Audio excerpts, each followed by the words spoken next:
Hello dear students, welcome to innovative background. Dear students, इसी तरह से इनोवेटिव बैकग्राउंड के साथ कनेक्ट रहिए और चैनल को सब्सक्राइब कर लीजिए। अगर आप डेली अपलोडेड कंटेंट चाहते हैं तो बेल आइकन को ज़रूर प्रेस करें। बेल आइकन को प्रेस करके ऑल नोटिफिकेशन पे क्लिक करें।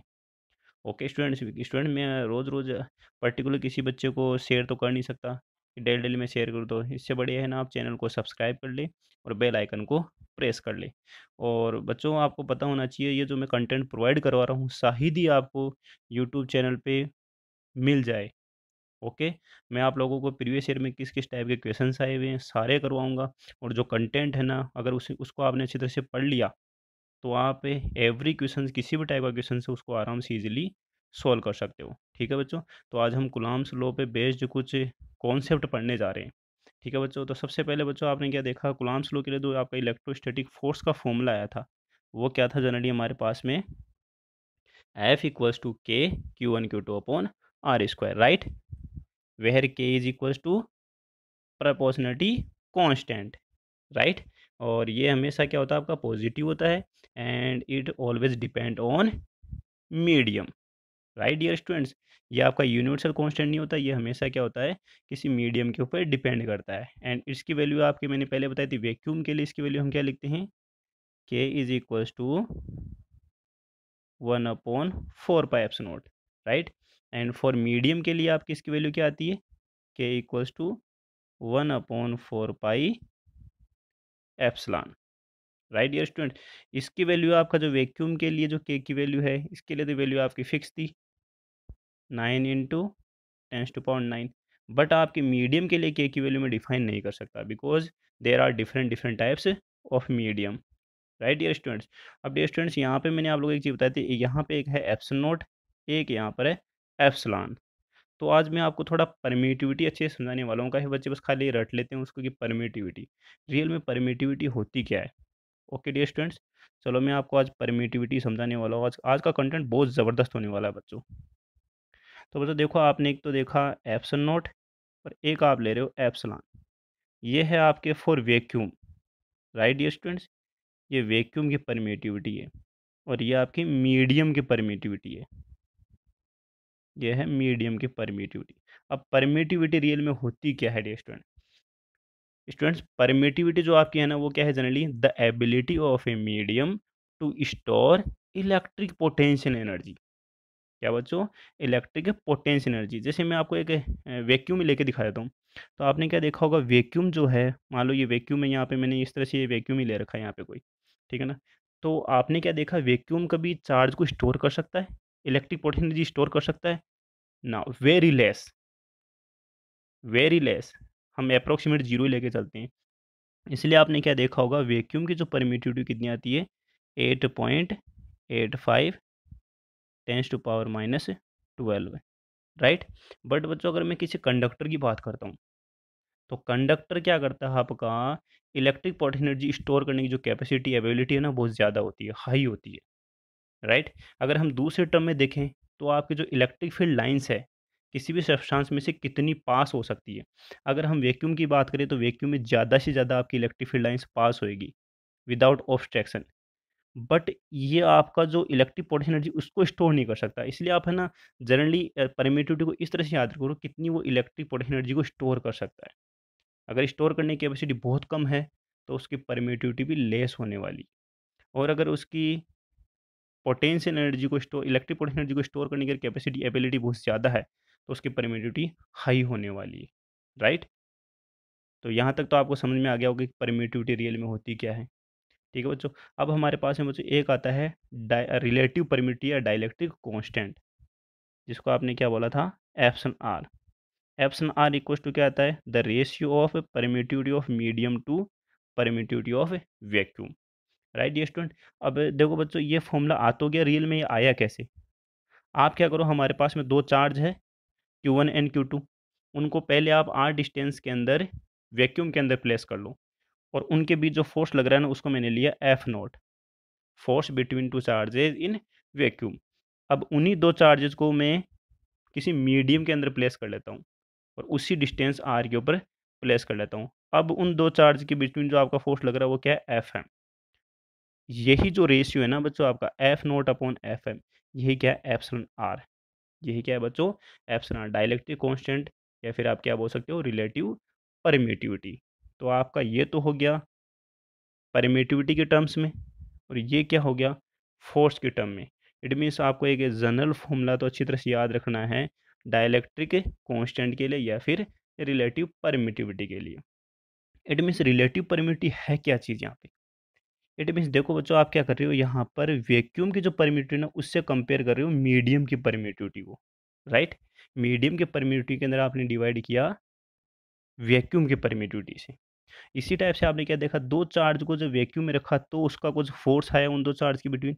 जैसे ही आपने दो चार्जेस को मीडियम में प्लेस कर दिया तब भी हमने फोर्स देखा। तो हम क्या देखते हैं कि ये चीज़ आपको याद रखनी है बच्चों, हमेशा एप्सिलॉन आर की वैल्यू क्या होती है ऑलवेज ग्रेटर देन 1 होती है। एप्सिलॉन आर की वैल्यू हमेशा क्या होती है ग्रेटर देन 1। इट मीन्स बच्चों एक चीज़ ध्यान रखनी है हमेशा, अगर आपके पास कोई दो चार्ज है पॉइंट चार्ज, अगर वो किसी पर्टिकुलर डिस्टेंस के ऊपर आपके वैक्यूम में प्लेस है, अगर उन्हीं दो चार्ज को उठा के एज इट उसी डिस्टेंस के ऊपर किसी मीडियम प्लेस करते हो तो आपका फोर्स कुछ फैक्टर से रिड्यूस हो जाता है, और वही फैक्टर आपका क्या है उस मीडियम का डाइलेक्ट्रिक कांस्टेंट है या उस मीडियम की क्या है रिलेटिव परमिटिविटी है। कुछ समझ में आया बच्चों। इट मीन्स हमारे पास में F M is equal to क्या हो गया F nought upon epsilon R. It means आपका जो मीडियम में फोर्स है between two point charges reduce by epsilon R times. कितने टाइम्स रिड्यूस होता है एप्सिलॉन आर टाइम्स, किसके कंपैरिजन में वैक्यूम के कंपेरिजन। वैक्यूम में जो आपके दो चार्ज है ना सेम, ये चीज़ ध्यान रखना डिस्टेंस सेम रहनी चाहिए। डिस्टेंस आप वेरी नहीं करोगे, डिस्टेंस वेरी करोगे तो मैं यूँ नहीं कह सकता कि एप्सिलॉन आर टाइम्स रिड्यूस होएगा फोर्स, राइट। तो ये एक बहुत अच्छा कॉन्सेप्ट था, इसको आपको अच्छी तरह से याद रखना है। ठीक है बच्चों। तो एप्सिलॉन आर आपको अच्छे से समझ में आ गया होगा। एक चीज़ मैंने ये भी बता दिया आपको, एप्सिलॉन आर की वैल्यू क्या हो गई always greater than 1, right. And epsilon is also greater than epsilon note, right. And F note is greater than F है। ओके डियर स्टूडेंट्स, चलो हम नेक्स्ट थ्योरी पे चलते हैं कि सर एप्सिलॉन आर की वैल्यू अभी आपने बताया कि ये मीडियम का डाइलेक्ट्रिक कांस्टेंट होता है, ये मीडियम की रिलेटिव परमिटिविटी होती है, जिसको हम किससे कंपेयर करेंगे ऑलवेज वैक्यूम से। तो सर इसकी जितने भी मीडियम्स वगैरह है कुछ पर्टिकुलर जो हम एग्जाम्स वगैरह में या यूज़ करते हो बता दो। तो सबसे पहले आपको याद रखना है वैक्यूम के लिए इसकी वैल्यू कितनी होती है। फॉर वैक्यूम एप्सिलॉन आर की जो वैल्यू है ना बच्चों वो आपको याद रखनी है 1, क्योंकि आप वैक्यूम से वैक्यूम का कंपेरिजन करोगे epsilon not divided by epsilon not, तो एप्सिलॉन आर कितना हो गया 1। इसी टाइप से आपको एप्सिलॉन आर की वैल्यू याद रखनी है प्योर वाटर के लिए। प्योर वाटर के लिए कितनी होती है 80 for pure water, right. Dielectric constant की वैल्यू 1 होती है फॉर वैक्यूम, डाइलेक्ट्रिक कांस्टेंट की वैल्यू होती है प्योर वाटर के लिए 80, and epsilon R for glass, glass के लिए बच्चों इसकी वैल्यू होती है 5 to 10, because there are different different types of glass like as flint glass, crook glass, आपने सुने होंगे काफ़ी नेम, इसलिए आपकी ये इसकी वैल्यू वेरी करती है।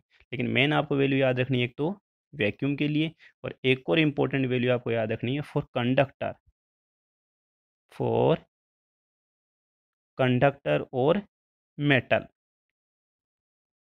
इसके लिए इसकी वैल्यू होती है इनफाइनाइट। कितनी होती है बच्चों इनफाइनाइट। ये टर्म्स याद रखनी है। अब इनफाइनाइट क्यों, ये आपको पता लग गया होगा।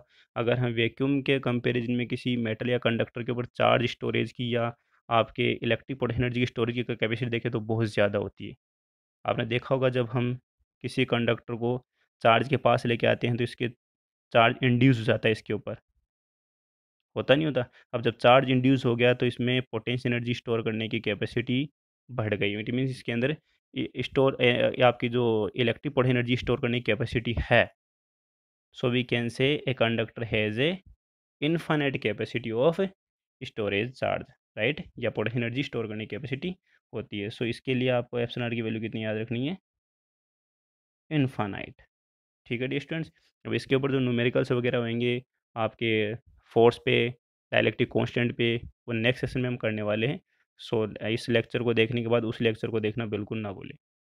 ठीक है डियर स्टूडेंट्स। तो मैंने आप लोगों को एप्सिलॉन आर की डिफरेंट डिफरेंट जो वैल्यूज़ है वो भी मैंने आपको बता दी है। अब थोड़ा सा हल्का सा बेसिक कॉन्सेप्ट और लेके चलते हैं कुछ बच्चे ऐसे कर रहे थे कि सर मुझे हमें ना जो आपका कूलम्ब्स का वेक्टर रिप्रेजेंटेशन है ना वो थोड़ा समझ में नहीं आया।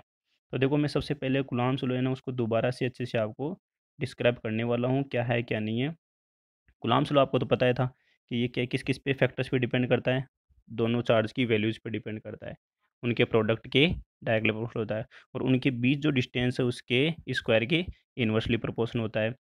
इट मीन्स आपके पास में के है ना आपका मीडियम पे डिपेंड करता है, तो के की वैल्यू वैक्यूम के लिए बताई थी मैंने और मीडियम के लिए बता दी मैंने। बट आपको एक चीज़ ध्यान रखना, के की वैल्यू सीजीएस जो सिस्टम होता है ना उसके लिए 1 लेते हैं। कितना लेते हैं बच्चों? के की वैल्यू सीजीएस सिस्टम में 1 कंसीडर करते हैं। ठीक है बच्चों, फॉर वैक्यूम के लिए। तो इट मीन्स आपके पास में फॉर्मूला डायरेक्ट क्या हो गया, F equals to Q one Q two upon are square, और फोर्स की सीजीएस यूनिट क्या होती है, डाइन, और ऐसा यूनिट क्या होती है, न्यूटन। राइट। तो यहाँ पे देखो ऐसा यूनिट भी लिखी हुई है यहाँ पे। ऐसा यूनिट तो आपको पता होगी क्या है, 1 न्यूटन में डाइन भी आपको पता होना चाहिए, 1 newton is equals to 10⁵ dynes. और ये तो ऐसा यूनिट तो हमने जनरली की है। सारी चीज़ जो है वैसे। अब आपको थोड़ा सा एक बच्चों याद रखना, डायमेंशन फॉर्मूला याद रखना है। किसका? परमिटिविटी का। और परमिटिविटी का आप डायरेक्ट निकाल सकते हो इस फॉर्मूले से, F equals to 1/4π∈0 Q1 Q2 upon are square. F note को आप इधर ट्रांसफर करो, एफ को आप यहाँ लेके आओ। तो डियर स्टूडेंट देखो ये तो क्या हो गया आपका, A square T square divided by नीचे आपका एल स्क्वायर, और नीचे फोर्स आया तो फोर्स क्या आपको पता होनी चाहिए कितनी होती है, m1 L1 T-2। अब इसको आप क्या करो, अल्टरनेट कर लो, नोमिनेटर डिनोमिनेटर जो भी है, तो आपकी वैल्यू आपके जो डायमेंशन फॉर्मूला वो क्या आ रहा है। चलो डियर स्टूडेंट्स मैं यहाँ पे लिख के दिखा देता हूँ आप लोगों को, आप ये डायरेक्ट भी कर सकते हो, यहाँ पे देखो ये रहा। राइट। तो आपको ये चीज़ याद रखनी है, या फिर आप है ना इस फॉर्मूले देखो यहाँ पे डायरेक्ट भी आ रहा है, coulomb square divided by newton metre square, वहीं से आ रहा है आप कुलाम स्क्वायर, कुलाम की मैंने आपको डायमेंशन फॉर्मूला बताया था कितना होता है, A1 T1। तो इट मीन्स आप स्क्वायर करोगे।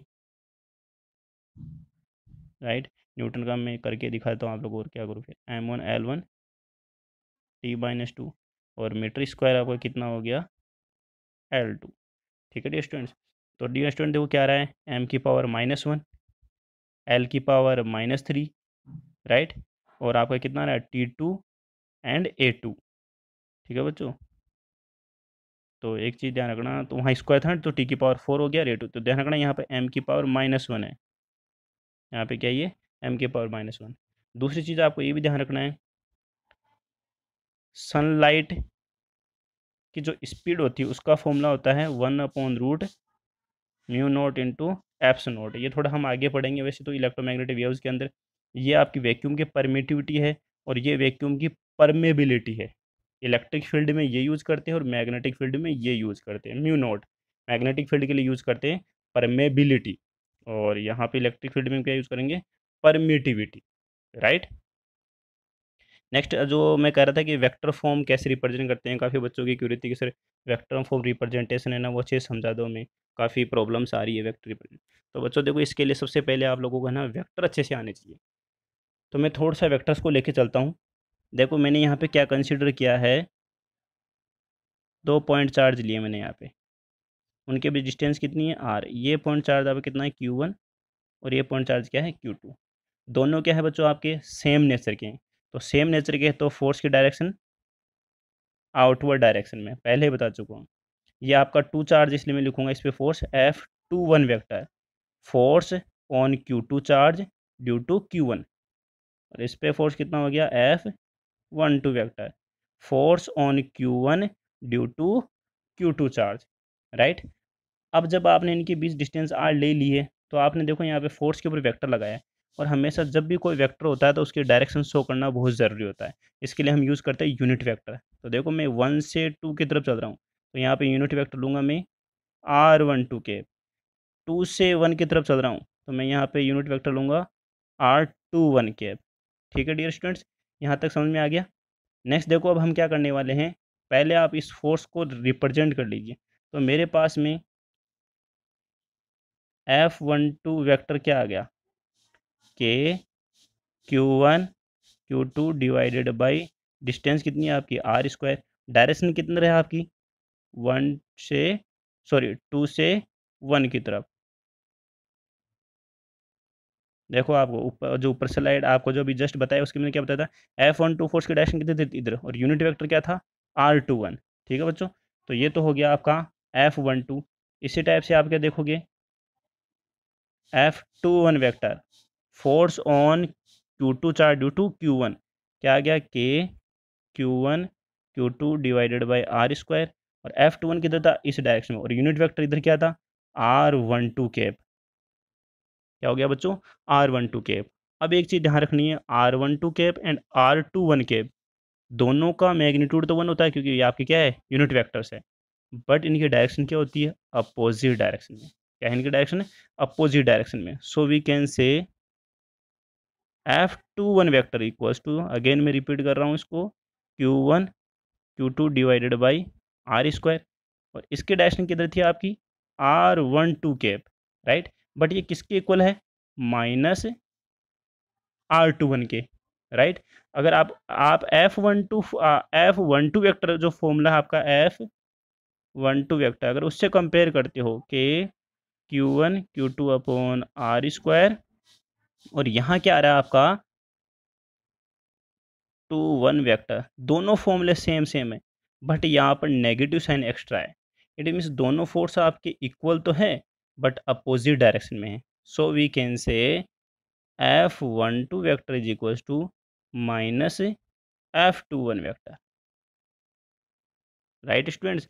इट मीन्स आपका जो कुलाम फोर्स लो है, या कुलाम्स इलेक्ट्रोस्टैटिक फोर्स के लिए जो लो है, उसमें आपके जो दोनों फोर्स है, दोनों चार्ज के बीच में जो फोर्स लग रहे हैं, वो दोनों फोर्स मैग्नीट्यूड में तो सेम होते हैं बट क्या होते हैं अपोजिट डायरेक्शन में होते हैं। क्या होती है डियर स्टूडेंट्स, अपोजिट डायरेक्शन में होते हैं। इस मीन्स आपके ये न्यूटन्स के जो मोशन का जो थर्ड लो है उसको फॉलो करते हैं, right dear students. Action reaction के पेयर में होते हैं ये, एक्शन रिएक्शन के पेयर में होते हैं। ठीक है डियर स्टूडेंट्स। नेक्स्ट देखो तो आपको क्या करना है, अभी थोड़ी देर पहले आप लोगों को मैंने ये फॉर्मूला बताया था कि आपकी जो वैक्यूम की परमिटिविटी होती है उसकी वैल्यू कितनी होती है 8.85 इंटू टेस्ट पावर -12, जो कि नेक्स्ट लेक्चर में आपको बता ही चुका हूँ। डायमेंशन फॉर्मूला भी जस्ट मैंने आपको बताया है। उसके बाद मैंने आपको सनलाइट की स्पीड के लिए फॉर्मूला बताया है, राइट। दूसरी बात आपको अभी थोड़ी देर पहले मैं बताया था कि जो आपका डाइलेक्ट्रिक कॉन्स्टेंट होता है उसकी फोर्स के टर्म में मैंने एक फॉर्मूला लिखवाया था, अभी आपको देखो यहाँ पे लिखा हुआ है एफ मीडियम इक्वल्स टू क्या हो गया एफ वैक्यूम या एयर डिवाइडेड बाय के। यहाँ पे जो आपका के है ना बच्चों, ये के, हाँ एक चीज़ और ध्यान रखना बच्चों, डाइलेक्ट्रिक कांस्टेंट को हम के से भी रिप्रेजेंट करते हैं और एप्सिलॉन आर से भी करते हैं। तो यहाँ के वो वाला नहीं है 1/4 1/4, ये क्या आपका एक स्पेशल टर्म है, कैपिटल के से रिप्रेजेंट करना है। इसको हम डाइलेक्ट्रिक कांस्टेंट से बोलेंगे। यहाँ पे डाइलेक्ट्रिक कांस्टेंट को के से भी रिप्रेजेंट कर सकते हो या एप्सिलॉन आर से भी रिप्रेजेंट कर सकते हो। तो ये के 1/4 या जो आपका 1/4 है जो प्रोपोर्शनल कांस्टेंट है वो नहीं है, ध्यान रखना बच्चों यहाँ पे, ये मिस्टेक नहीं करनी है हमें, ठीक है। उसके बाद बच्चों देखो कुछ फोर्सेज है जो कि नेचर के अंदर प्रेजेंट होते हैं, उनका हम कंपैरिजन करने जा रहे हैं। पहला जो फोर्स है बच्चों वो है आपका ग्रेविटेशनल फोर्स। पहला फोर्स क्या है आपका ग्रेविटेशनल फोर्स, राइट। और ग्रेविटेशनल फोर्स आपको पता है दो कोई भी पार्टिकल्स जो मास कंसिस्ट करते हैं उनके बिटवीन लगता है, उसका फॉर्मूला आपने पढ़ा होगा 11th में, F = G m1 m2/r², right. और ये भी न्यूटन के थर्ड लॉ को क्या करता है फॉलो करता है, और ये क्या है आपका एक कंजर्वेटिव फोर्स है। और इसकी जो रेंज होती है बच्चों वेरी लॉन्ग होती है, बिकॉज ये प्लेनेट आपके इलेक्ट्रॉन प्रोटॉन और बहुत सारे जो पार्टिकल्स हैं उन सब के बीच लगता है। अगर हम इसकी रिलेटिव स्ट्रेंथ की बात करें तो इसको 1 लेके चलते हैं, मतलब इसी से कंपेयर करने वाले हम। ये आपका ये सबसे वीक अर्थ के ऊपर जितने भी फोर्सेज हैं उनमें सबसे जो यूनिवर्स के अंदर सबसे कम वीक जो फोर्स है ना वो यही है ग्रेविटेशनल फोर्स। रेंज भले ही इसकी हाई है, लॉन्ग रेंज है, बट इसकी रिलेटिव स्ट्रेंथ हम 1 लेके चल रहे हैं, इसी से हम कंपेयर करने वाले हैं। फिर बच्चों आ गया आपका इलेक्ट्रोमैग्नेटिक फोर्स। इट मीन्स एक तो इलेक्ट्रिक फोर्स हो गया, एक मैग्नेटिक फोर्स। मैग्नेटिक फोर्स होएगा दो मूविंग चार्जेस के बीच, और इलेक्ट्रिक फोर्स होएगा आपका दो स्टेशनरी चार्जेस के बीच। ठीक है बच्चों, अगर आपका दो चार्ज मूव कर रहे हैं तो उनके बीच इलेक्ट्रिक और मैग्नेटिक फोर्स दोनों ही लगेंगे, क्योंकि एवरी चार्ज आपके उसके अराउंड क्या होता है इलेक्ट्रिक और मैग्नेटिक फील्ड दोनों होगा अगर आपका चार्ज मूविंग कंडीशन में होता है। ये मैं आपको पहले वाला जो लेक्चर था उसमें बता चुका हूँ। ठीक है बच्चों, तो ये आपका इलेक्ट्रोमैग्नेटिक फोर्स भी क्या होता है attractive as well as repulsive. But आपका जो ग्रेविटेशन फोर्स होता है ना वो हमेशा क्या होता है आपका अट्रैक्टिव नेचर का होता है, ये चीज़ ध्यान रखना है। बट आपका इलेक्ट्रोमैग्नेटिक फोर्स क्या होता है अट्रैक्टिव और रिपल्सिव दोनों कंडीशन का होता है। ये भी न्यूटन्स के थर्ड लॉ एक्शन रिएक्शन की पेयर में कंडीशन में रहेगा। और ये भी क्या आपका कंजर्वेटिव फोर्स है जो कि पाथ पे डिपेंड नहीं करता। और इसकी रेंज बच्चों हम लॉन्ग नहीं बोल सकते, मतलब मीडियम होती है, कुछ फ्यू किलोमीटर्स तक होती है। ठीक है?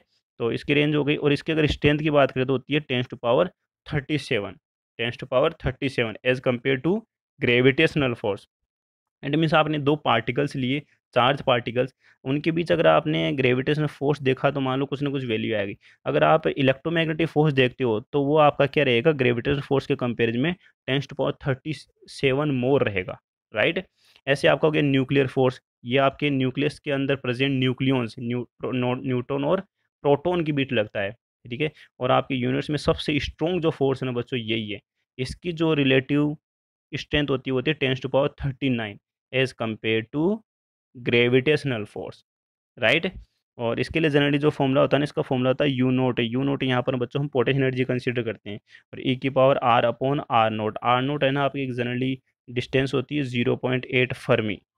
या आपको जब हम रेडियो एक्टिविटी वाला चैप्टर रहेगा ना तो वहाँ पे मैं अच्छे से समझाऊंगा न्यूक्लियर फोर्स को, ठीक है? और इसकी जो रेंज होती है ना वेरी शॉर्ट होती है। इट मीन्स ये न्यूक्लियस के पार्टिकल्स के बीच लगेगा, और न्यूक्लियस की जो आपकी साइज होती है वो कितनी होती है 10⁻15 मीटर। इट मीन्स इसकी जो रेंज है बच्चों वो क्या है 10⁻15 मीटर। ओके। दूसरा हो गया आपका वीक फोर्स। वीक फोर्स भी जनरली देखो बच्चों ये न्यूक्लियस के बीच तो नहीं लगता, बट जब हम आगे रेडियो एक्टिविटी वाला चैप्टर रहेगा अल्फा बीटा और डीके पढ़ेंगे, अल्फा बीटा गामा डीके पढ़ेंगे, तो बीटा डीके प्रोसेस में ही आपका फोर्स जनरेट होता है। और इसकी भी जो रेंज होती है ना वो भी 10⁻15 वेरी शॉर्ट ही होती है, ठीक है? और इसका कोई फॉर्मूला नहीं है स्पेशली कि क्या है क्या नहीं है।